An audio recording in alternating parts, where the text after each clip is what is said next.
Hey guys, in this video, I will show you how to host website on Hostinger VPS server. All right, so let's begin with the video.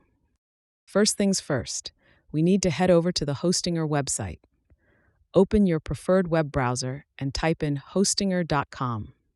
Once you're on the home page, you should see a familiar login button on the top right corner of your screen. As I have already logged in, that's why it is showing my account option. Simply tap on that and you'll be taken to the Hostinger dashboard, often called the H panel. This is your centralized hub for managing all your website hosting needs, domain services, and beyond.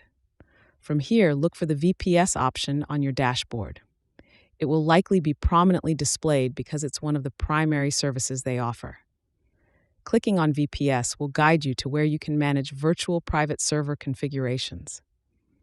When you're on the VPS page, you will see options geared towards different uses like building applications, hosting websites, or even playing games on the server. The flexibility is truly one of the benefits of opting for a VPS. You should select the one that aligns with your goals, probably host websites in this case, but feel free to explore others if they match your needs. After selecting your preferred option, look for the Get Now button.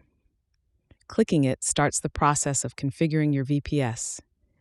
It's important to follow the prompts carefully. Hostinger's interface is user-friendly, providing detailed instructions to guide you through each setup step. Once the setup process begins, it's essential to be patient. VPS configuration can take a while depending on the specifications you choose. While the server is setting up, you might want to use this time to gather your website files and database backups if necessary. And that's it. So that's basically how you can host website on Hostinger VPS server. So that's all for this video. Consider subscribing if you find it helpful, and I'll catch you in the next one. Thanks.